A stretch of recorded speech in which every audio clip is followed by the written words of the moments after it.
Well, remember that line from last Friday, and President Trump now specifically calling out Chicago. And the mayor, Rahm Emanuel, tweeting the following, quote, "If Chicago doesn't fix the horrible carnage going on, 228 shootings in 2017 with 42 killings, up 24% from 2016, I will send in the feds."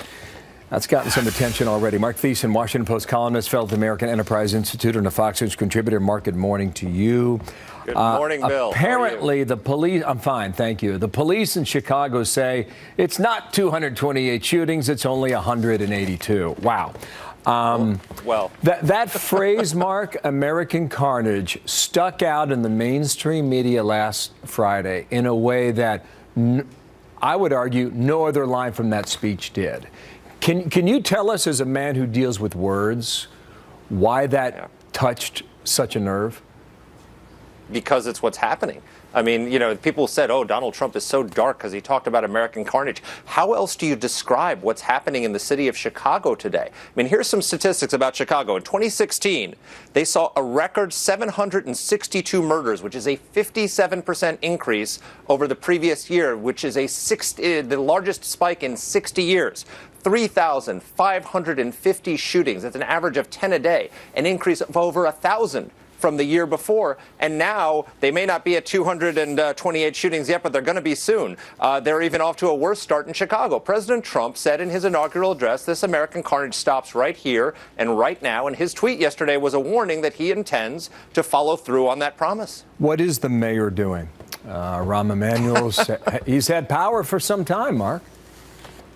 Yeah, he's been in office since 2011. And look, on Monday, he was on the airwaves while all this murder's taking place under his nose. He's on the airwaves criticizing Donald Trump. He said, quote, "You didn't get elected to debate the crowd size at your inaugural. You got elected to make sure people have jobs and security." Well, with all respect, Mayor Emanuel didn't get elected to criticize Donald Trump. He got elected to provide security for the people of Chicago, and he's failing at his job.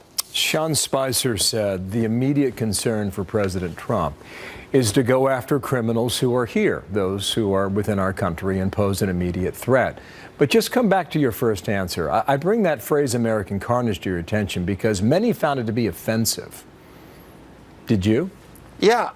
No, I didn't find it offensive. I mean, I thought it was a little bit stark for an inaugural address. It's unexpected, but it's what the reality is in a lot of these inner cities. And one of the things I think that got overlooked in Donald Trump's inaugural address, it was a 16-minute address, very short. He devoted an inordinate amount of time to the problems in our inner cities, and not just crime, but he talked about education and opportunities. He said mothers and children trapped in poverty in our inner cities. We're going to get people off of welfare, back to work, rebuilding our country. He said, when you open your heart to patriotism, there's no room for prejudice. Whether you're black or brown or white, we all bleed the same red blood of patriots. He really deeply cares about the struggles of the inner cities. You know, his address was directed to the forgotten Americans. And most people, when they hear about the forgotten Americans, they think about the white working class that voted for Donald Trump. But he described another group that didn't vote for him, which is the people in our inner cities. And he said, I'm going to fight for you. So I think it was actually a very uplifting address in that respect. Just one more point on Chicago. It appears from the outside that the folks who are running the show there don't care.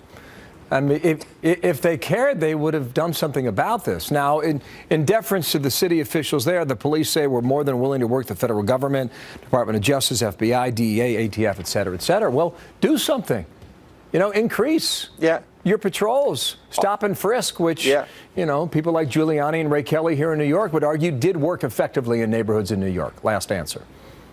Well, this is what Donald Trump is saying, is that political carnage that political correctness kills. That, you know, stop and frisk and all these other things that have worked so well in New York, that the liberals who run our cities, and if you look at the American cities where all this carnage is taking place, it's all run by Democrats, it's all run by liberals, and their crime rates are out of control because of political correctness. So political correctness kills. Donald Trump is getting rid of political correctness, and he's going to help these cities get this crime wave under control. Well, listen, the people who are victims of violence, they experience the carnage, and I'm certain they would call it that. Marc Thiessen, thank you for your time. More coming up on this next hour.